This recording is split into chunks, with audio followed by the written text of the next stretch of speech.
Shalom a todos, espero que todos estejam muito bem.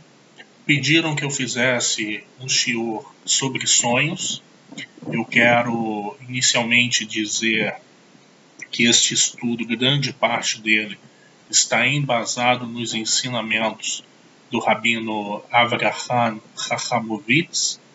Então quero dedicar também esse estudo ao mestre Avraham Chachamovitz para a elevação espiritual dele.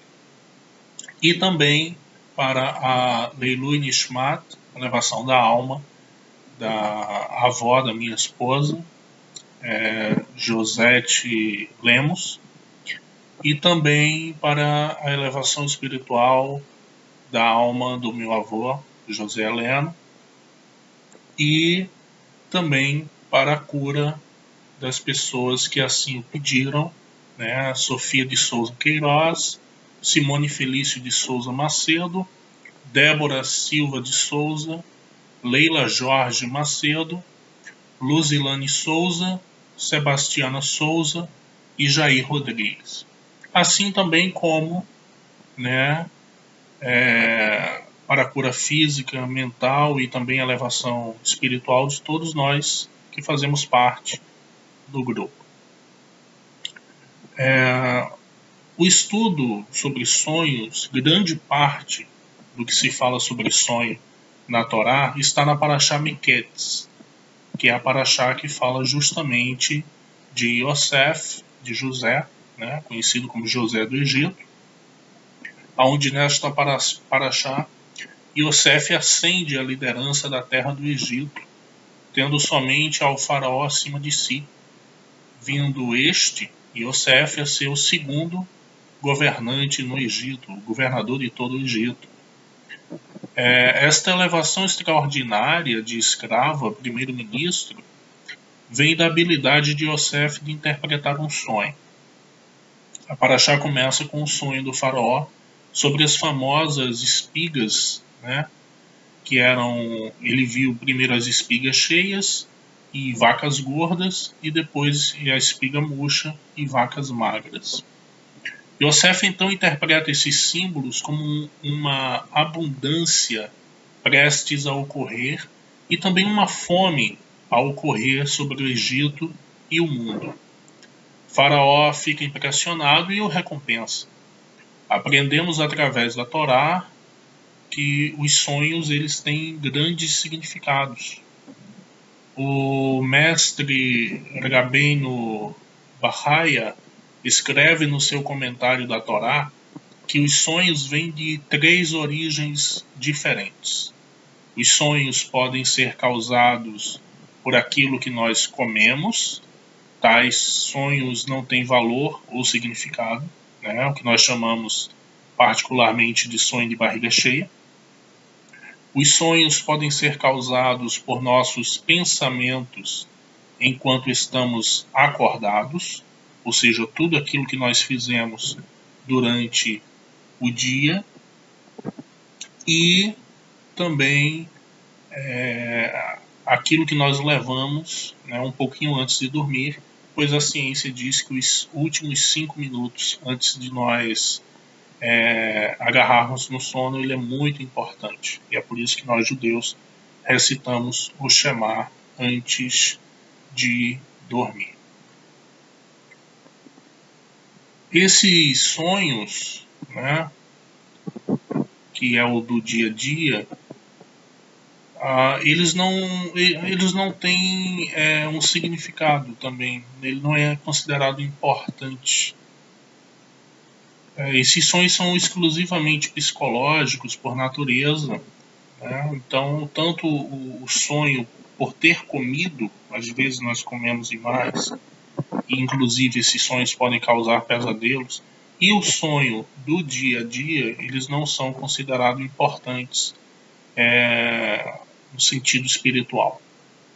A terceira fonte de sonhos é que eles são mensagens, e será sobre essas mensagens que o shiur será elaborado. Como eu falei, grande parte dos ensinamentos aqui são baseados nos ensinamentos do Rabino Avraham Ramovitz. Ele é psicólogo, assim como eu, sendo que eu sou psicólogo freudiano e ele é psicólogo junguiano. Ambos, tanto eu quanto ele, somos psicanalistas. O Zohar, na Parashá Vayeshev 183b, diz que nenhuma ocorrência se materializa no mundo sem que seja primeiro revelada para alguém em um sonho. Ou seja, nada que venha acontecer nesse mundo pode acontecer sem que antes seja revelado a alguém em um sonho. E que as proclamações da corte celestial são primeiro mostradas às crianças dos homens e depois de algum tempo que foi proclamada, aí ocorre, neste mundo se materializa. Isto também está no Zohar Parashat Vayeri 251b. O assunto dos sonhos toca no cerne da alma humana. Os rabinos no Talmud, no Tratado de Brachot 57b, dizem que os sonhos são uma pequena porção de profecia. É através dos sonhos que nós humanos nos comunicamos com toda espécie de entidades não corpóreas, sejam elas espíritos, anjos ou até mesmo com o Eterno. Bendito seja seu nome. O sonho é também uma comunicação entre nossa mente consciente e nossa Neshama, nossa alma, que reside, por assim dizer, no nosso subconsciente. Um sonho pode revelar nossos pensamentos mais íntimos, nossas aspirações ou nossos temores, como traz o Talmud em Brachot 55b. O sonho pode nos trazer a mensagem de uma bênção futura ou até de uma maldição por vir que o Eterno não permita, né? O sonho pode revelar ou explicar para nós pensamentos que ainda não se formaram em nosso consciente. Muitos cientistas modernos já clamaram que uma de suas ideias para suas teorias científicas mais recentes, ou mesmo os designs ou a planta para suas invenções, vieram a eles primeiro através de um sonho. Um sonho é uma ferramenta de poder. Portanto, um interpretador de sonho, aquele que tem o poder de compreender e interpretar sonhos, tem o poder de controlar o destino de outros. Um mestre dos sonhos pode ser comparado com um guerreiro experiente no combate que reconhece os movimentos sutis do oponente. Deste modo, conhecendo os movimentos do inimigo antes do próprio inimigo conceber. Assim como um guerreiro precipita movimentos, assim também um mestre dos sonhos precipita pensamento humano, comportamento e ação, seja no nível individual e coletivo, e este era o caso de Yosef. Faraó reconheceu esse poder dentro dele.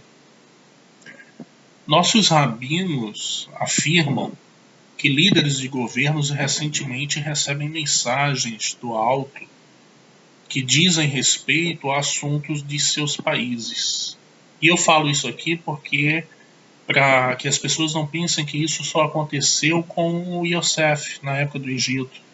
Muito pelo contrário, isso acontece constantemente. Isto foi verdade sobre o faraó, como foi registrado na Parashá Miketz.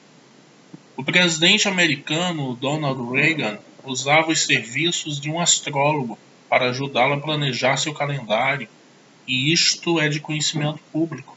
Se vocês pesquisarem na internet, vocês vão achar. Ele tinha um astrólogo profissional que o ajudava com a interpretação de sonhos, ajudava a fazer seu calendário, sua agenda, e ele não é o único. Vários líderes fazem isso, muitos não revelam, não admitem. Aqui no Brasil é de conhecimento que a Dilma, ela também tinha, né? Da mesma forma, Nebuchadnezzar, ou Nabucodonosor, usou Daniel como seu intérprete de sonhos. A linguagem dos sonhos segue a linguagem própria deles e, portanto, nem sempre são algo coerente ou racional. Cada sonho tem sua própria linguagem. A interpretação é fundamental. Nossos rabinos disseram: um sonho não interpretado é como uma carta não lida, e será realizado mesmo que a pessoa não esteja consciente de seu conteúdo. Zohar, na Parashat Vayeshev 83b e Miqueias 199b. Quando nós lembramos de um sonho, nós temos um sentimento que reclama e clama que nós possamos saber o seu significado. Mesmo assim, ainda que se aproximando, não conseguimos de fato pegar o seu sentido. É quase como algo que nos incomoda nas costas, que nos faz querer coçar, mas nós não conseguimos exatamente alcançar. O mestre dos sonhos nos ajuda a lembrar aquilo que nós já conhecemos dentro e profundamente em nossas mentes. Um verdadeiro mestre, ele tem o poder de penetrar na mente das pessoas. Daniel é um exemplo disso, pois ele foi capaz de não só dizer a interpretação do sonho, mas também o sonho de Nebuchadnezzar. Quando revelamos um sonho, a pessoa de imediato reconhece como a verdade. Ela já conhecia o significado, mas ela estava presa no seu subconsciente e não conseguia trazer à superfície de sua mente. Isso acontece porque os sonhos eles são revelados em nível espiritual.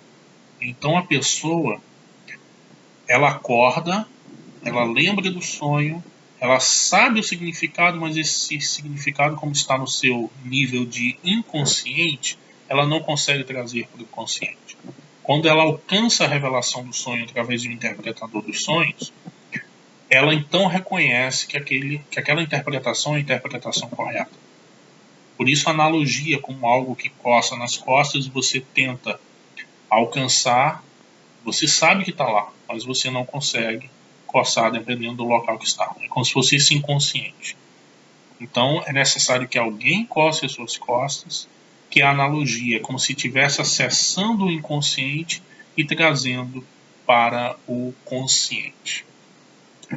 O Talmud, em Brahot 55b, revela que na época do Segundo Templo existia em Jerusalém 24 interpretadores de sonhos profissionais.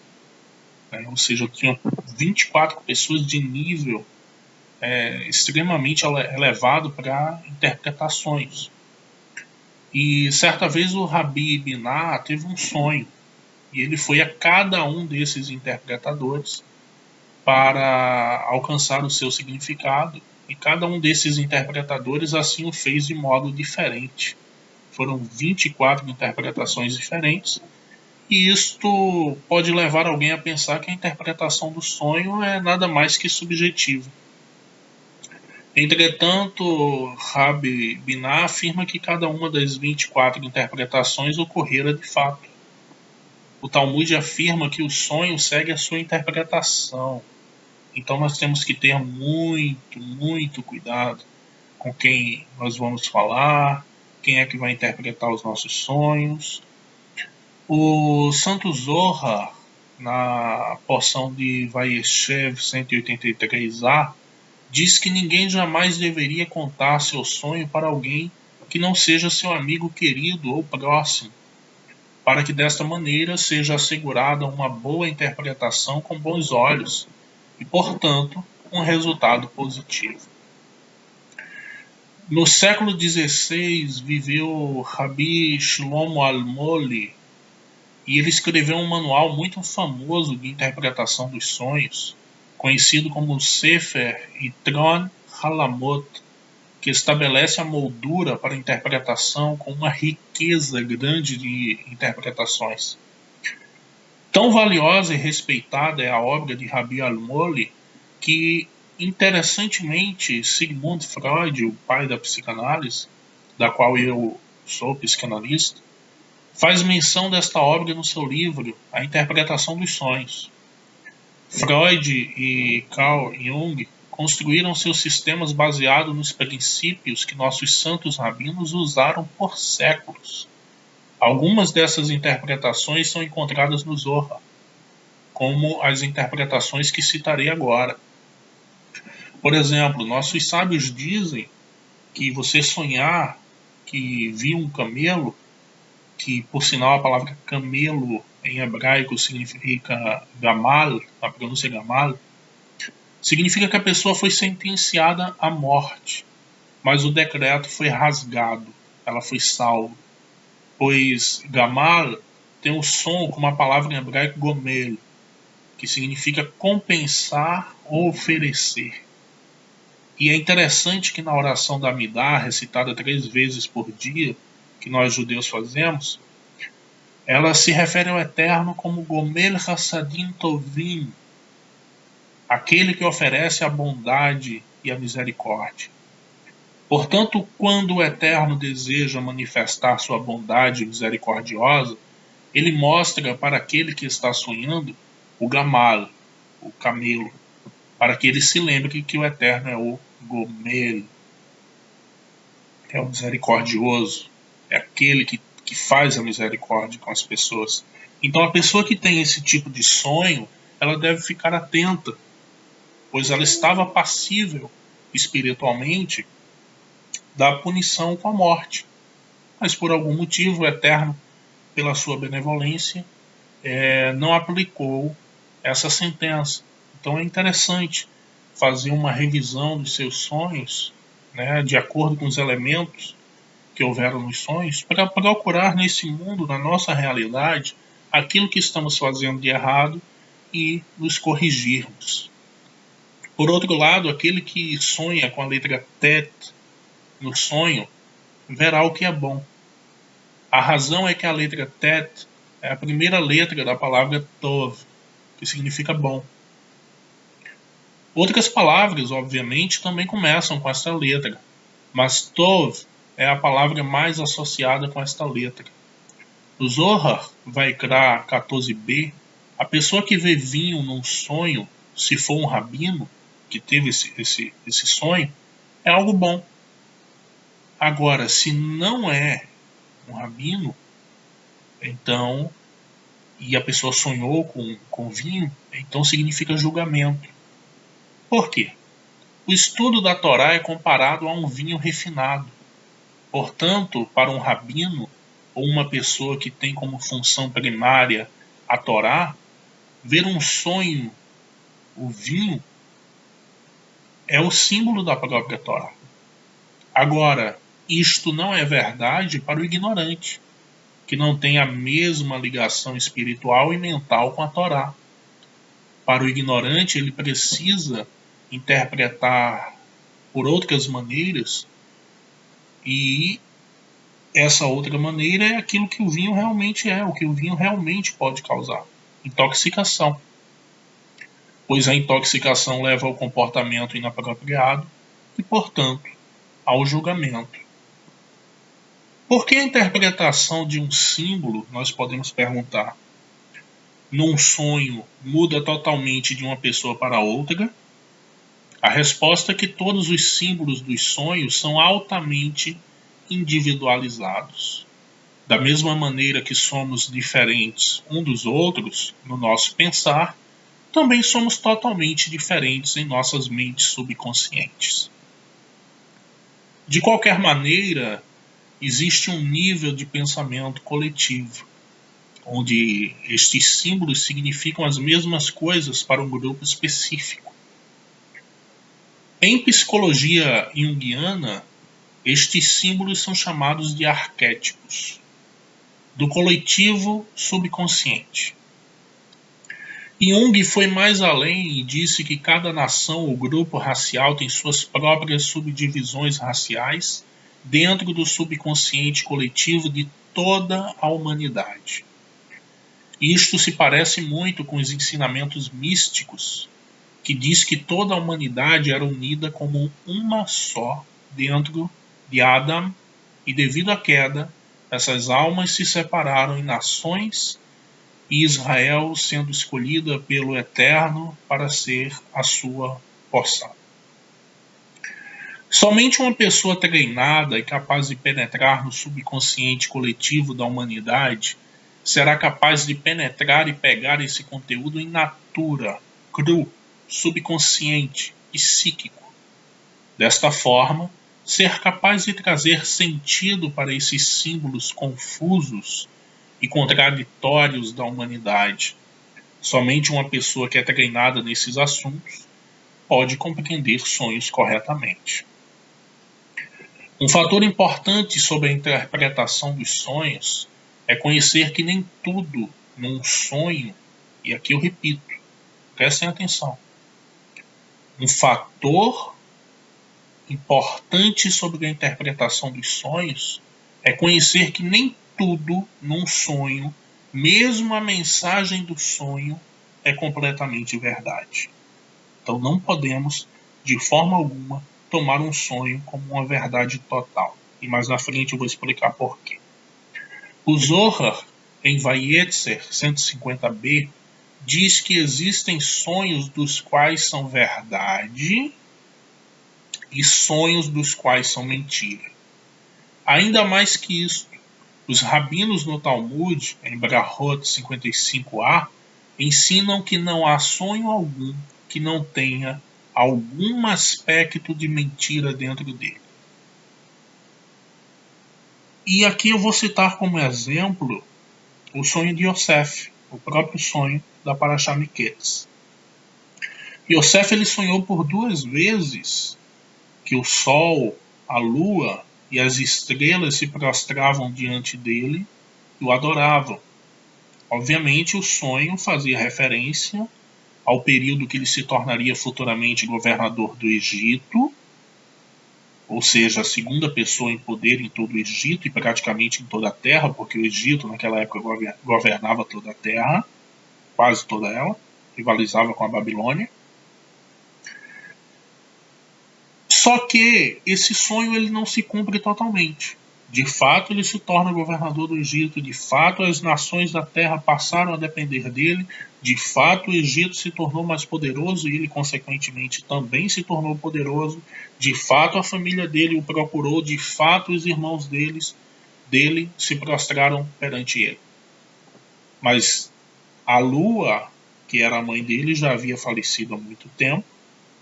E o pai jamais se prostrou diante dele. Então, um sonho, ele jamais será totalmente verdade. Sempre vai ter um elemento de mentira e mais na frente eu vou explicar com mais detalhes o porquê. Agora eu vou dar só uma introdução. Esse mundo onde nós estamos, na Sefirah do Malkut, ele é um mundo onde a impureza reside aqui. Então, mesmo que um sonho ele venha diretamente do Todo-Poderoso, ele vai ter alguma alteração.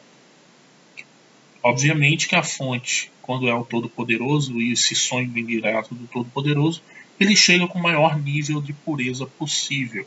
Mas se ele foi revelado por um sonho, ou veio de alguma morada espiritual, ele com certeza vai ter alguns níveis de alterações, talvez até grande.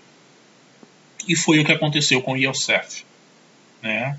Nem o sol se prostrou diante dele, muito menos a lua, até porque seria um absurdo o pai e a mãe, ainda que o filho muito poderoso se prostrasse e prestasse reverência a um filho.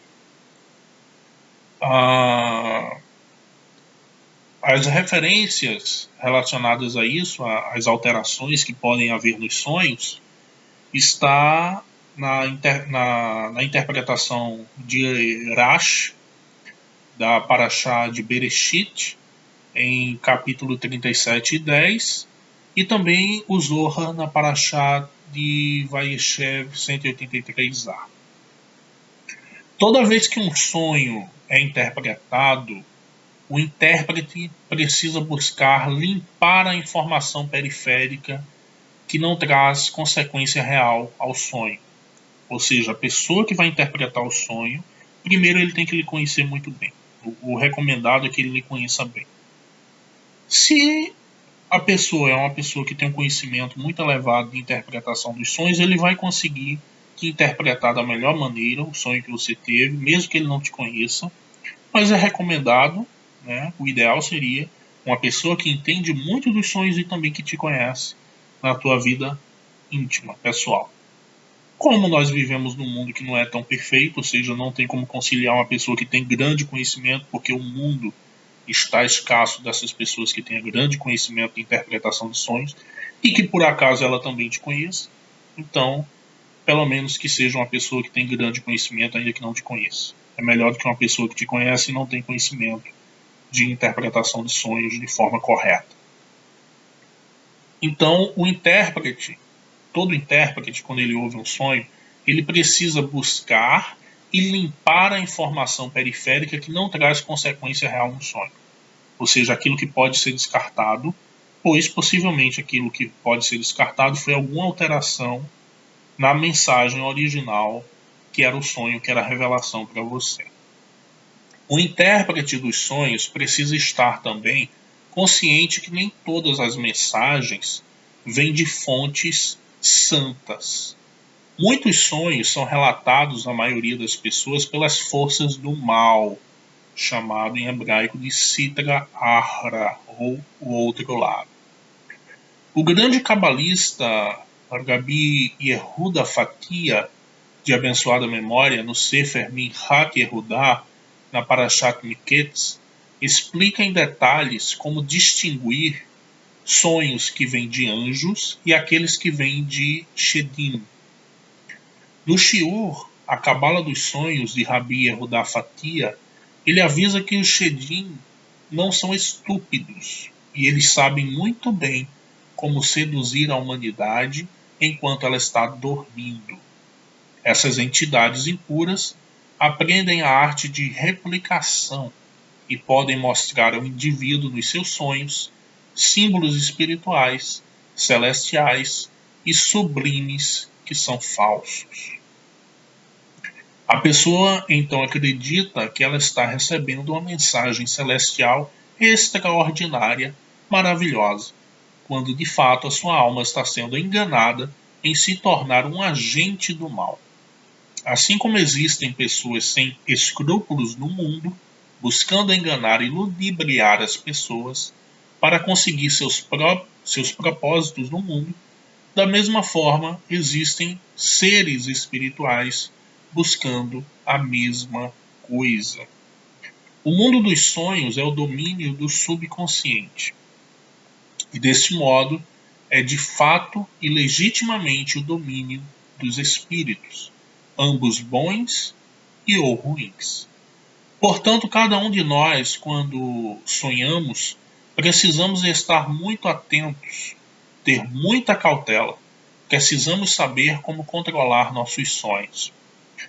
É interessante que o Zohar, na Parashá de Pinhas 22b, afirma que quando a alma de uma pessoa que dorme, obviamente, se ele é pecador, sua alma é lançada de um local a outro pelas forças dos poderes do mal, e é por esta razão que a pessoa se vê aqui, ainda que nos sonhos, que contém elementos racionais e simbólicos também, que a pessoa se vê viajando de um país ao outro, ou de uma terra a outra, de um local ao outro rapidamente. Então essas pessoas consideradas pecadoras, ou seja, que não tem um nível espiritual muito elevado, que não estuda a Torá constantemente, ou ainda que pessoas espiritualizadas, que espiritualidade não tem nada a ver com religião, mas pessoas que buscam a espiritualidade, estão bebendo em fontes erradas, falsos deuses, idolatria, não estudam Torá, não têm conhecimento com rabinos. E essas pessoas, quando dormem, a alma de todos, a nossa alma, o que reside no corpo, porque nossa alma é muito grande, é apenas 1/60 da alma, uma parte de 60 que reside no nosso corpo. E quando nós dormimos, a nossa alma ela sai do corpo, ela ascende às moradas espirituais para se recarregar, por assim dizer, e também para aprender a Torá e os ensinamentos espirituais. Só que quando ela sobe e ela não tem nível de santidade suficiente para ascender às moradas espirituais, esses seres da Sitra Ahra, do outro lado, esses seres ruins, eles jogam a alma de um lado para o outro como se fosse literalmente um ping-pong ou um jogo de tênis. E a pessoa pode ter experiências terríveis. Ser jogada, uma hora está num país, outra hora está em outro país, ver morte, destruição, coisas terríveis podem acontecer de fato. Uma dica, o Rabi Yehuda Fatia, ele traz alguns exemplos de como os Shedim aparecem nos sonhos nas formas de justos. Eu sempre digo, é uma pergunta que eu faço às pessoas quando vêm trazer sonho, a primeira coisa que eu pergunto quando eles dizem que viram pessoas é: essas pessoas tinham mãos, elas tinham pés? É algo muito importante de notar, porque esses seres eles não conseguem simular pés e mãos ou outras partes do corpo. Então, se tiver faltando alguma parte do corpo, não está visível, então são seres que estão tentando enganar a pessoa nos sonhos.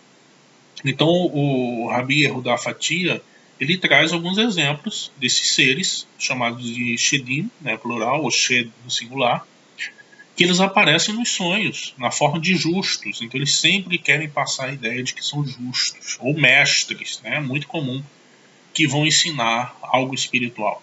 Isso é algo que me causa espanto e temor, porque tem muita gente na internet, muitos canais, ensinando a alcançar a 12ª dimensão ou qualquer outra dimensão que seja através de meditação, que é muito perigoso. A meditação ela é um portal para os mundos espirituais, e antes de se chegar aos mundos espirituais elevados, que é onde estão os anjos, na morada do Criador, bendito seja o seu nome, existem esses seres de nível baixo e nós temos que passar por eles.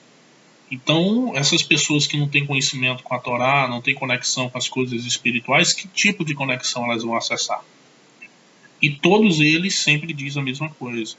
Eu entrei em contato, aí diz o nome lá da suposta entidade que está me ensinando, que está trazendo revolução espiritual.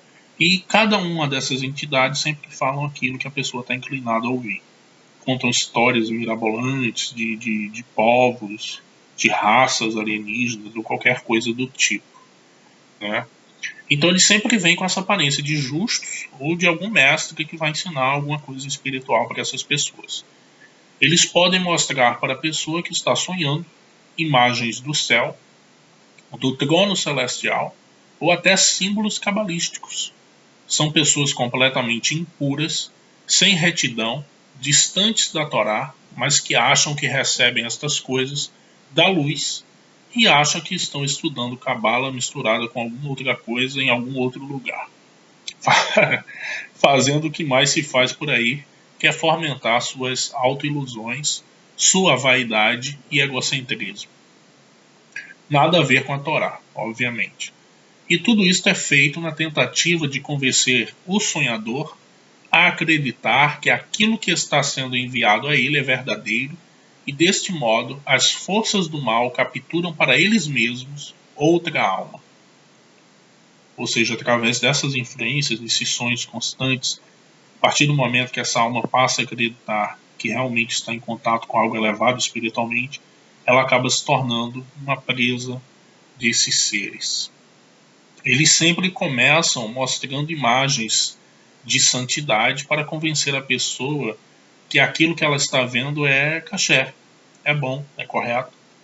Depois que elas são convencidas que aquilo que elas estão vendo é bom e é correto, eles levam a pessoa passo a passo até que eventualmente a pessoa se afunda na doença mental. É neste estado que os Shedim controlam a mente da pessoa e o corpo. É só abrir os jornais todos os dias e vocês vão ver quantas pessoas que promovem dor e sofrimento, carnificina e outras coisas terríveis, e afirmam estarem sendo guiadas por espíritos ou por forças superiores. A humanidade está cheia de exemplos, né? não vou estar citando o nome aqui, mas é só vocês pesquisarem na internet líderes de vários países que promoveram tudo isso aí. A única forma de evitar tal ataque é pela recitação do Shema Israel, que é encontrado em qualquer sidur ortodoxo judaico. Isto é, obviamente, um assunto judaico, mas é também um assunto noaico. O Bnei Noach, ele tem a obrigação de saber de como se defender dessas coisas. É fundamental a recitação do Shema Israel. A diferença para uma mensagem, ou melhor, a diferença de uma mensagem angelical é que o sonhador permanece calmo. Aqui está o segredo. Eu noto que as pessoas acham, tem aqueles sonhos perturbadores, ainda que tenha visto coisas maravilhosas, acham que isso é uma revelação de anjo. Principalmente em outra religião, que eu não vou citar o nome, né? Foi levado para o céu, para o inferno, para isso, para aquilo. Você acha que essas coisas grandiosas são a prova de que elas tiveram contato com anjos ou com algo espiritual, com o próprio Deus. E na verdade isso é mentira. Os sonhos angélicos, a pessoa permanece calma, em repouso, quase sem emoções, independente do que está sendo visto. O sonhador, ele vai observar a visão do sonho como se ele estivesse vendo um filme, enquanto que o significado interior, no sentido da imagem, é de alguma forma impressionado em sua mente. Quando ele desperta, o sonhador não está assustado ou alarmado, apesar que ele pode estar perplexo sobre o que fazer em seguida. Os próximos passos sempre acabam se manifestando. Assim foi com o faraó. Depois que acordou do seu sonho, ele sabia que precisava ser interpretado. Um sonho dado por um shed é totalmente diferente. A pessoa sente grande agitação, talvez até um peso no seu peito, como se alguém estivesse sentado nele, e as imagens são confusas e turvas, e não existe nenhuma mensagem claramente recebida, e a pessoa acaba acordando de modo ansioso e talvez até em pânico. A pessoa pode saber que existe uma série de ações a ser tomada após acordar, mas não existe uma maneira lógica ou permitida de realmente fazer isso acontecer. E muitas vezes a pessoa desenvolve paranoia, onde ela acredita que sejam os familiares, amigos ou até a comunidade, né, que essas pessoas estão sequestrando dele algum destino não manifestado ainda, algo que ele precisa desvendar. E as forças do mal acabam retomando a essas pessoas, retornando, melhor dizendo, a essas pessoas, e as confundem ainda mais. Ou seja, sonhos subsequentes, fazendo com que elas fiquem com mais suspeitas de tudo, vivendo num universo de conspirações. Isto é a paranoia, né, clássica de pessoas que estão sendo atacadas por forças negativas. E, lamentavelmente, isto pode se degenerar ainda mais em esquizofrenia. Tudo isto ocorre porque a pessoa se abre às forças estranhas, sem ter um nível apropriado do que do chá, ou seja, de santidade para se defender, não tem noção de nada, não procura, é arrogante e não acredita, desdenha daquilo que lhe é falado. Muitas pessoas veem imagem em sonhos que fazem com que eles queiram realizar um ritual que nada mais é do que um jejum, né, de sonho para limpar qualquer coisa que esteja sobre ela.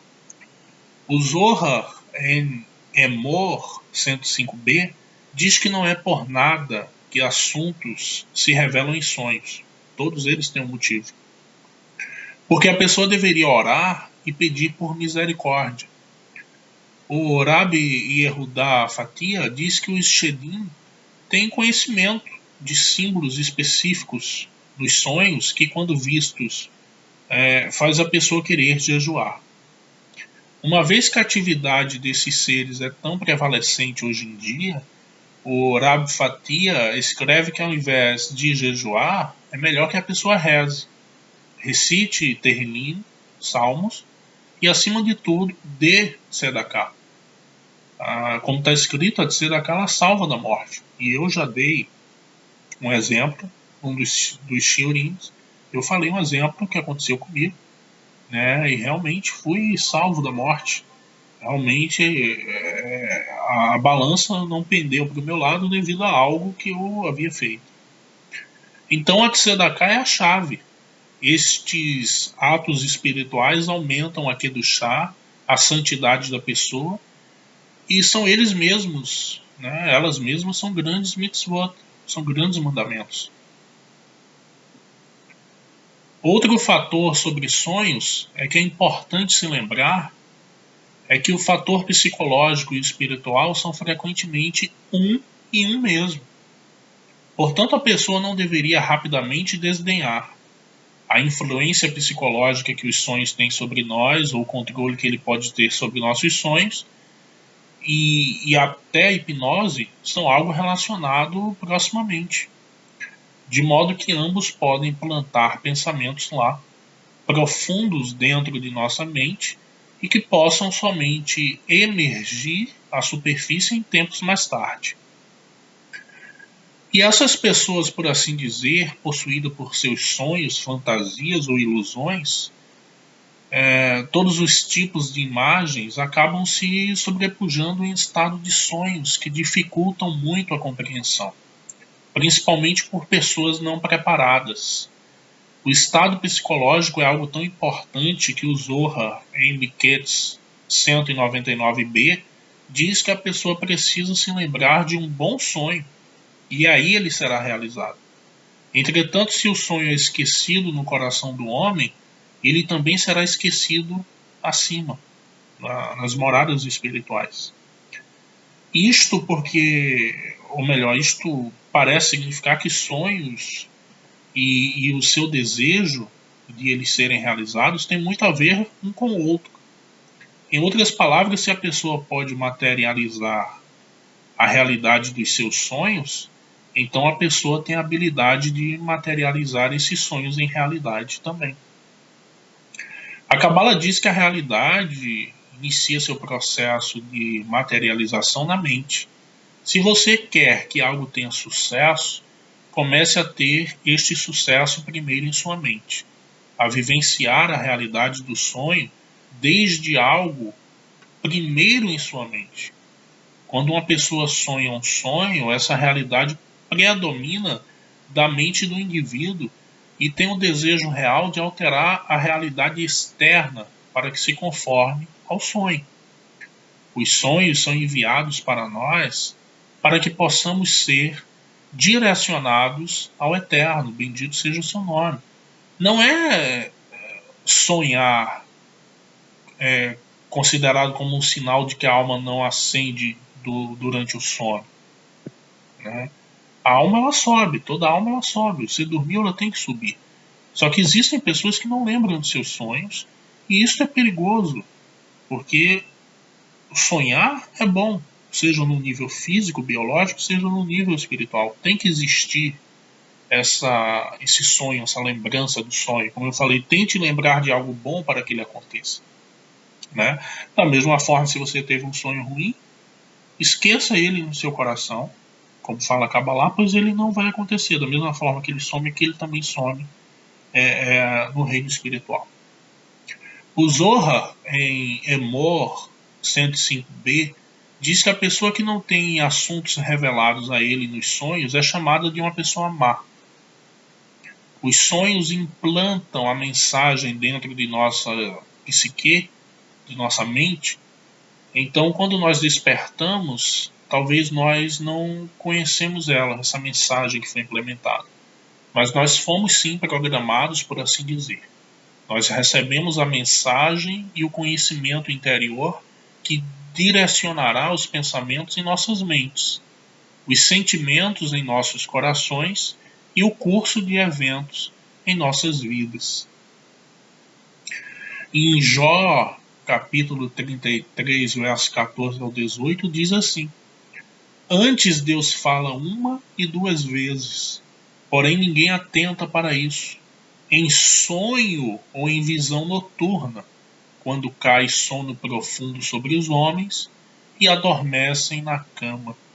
Então o revela ao ouvido dos homens e lhes sela a sua instrução, para apartar o homem daquilo que faz e escolher do homem a soberba.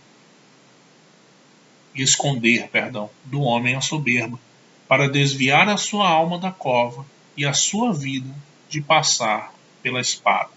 Então, assim, se você tem algum sonho, alguma interpretação, procure uma pessoa que tenha conhecimento de sonhos, uma pessoa que tenha conhecimento também da psicologia.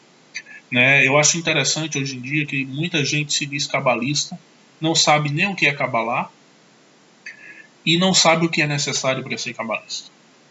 Para ser cabalista, você precisa primeiro ser judeu. Se você não é judeu, você é um curioso, você é estudante de cabalá, mas você não é cabalista, você não é um mecubalo. Precisa ser judeu, e quando eu digo judeu, é circunciso.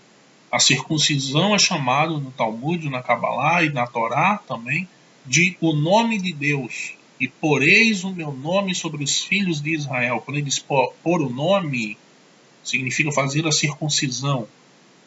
É tirar uma das cascas chamada de kelipá nogá. Que por sinal, depois que a pessoa faz a circuncisão, muitos desses sonhos eles cessam, eles param de existir. Tem pessoas que sonham constantemente e estão recebendo revelações que não são angelicais.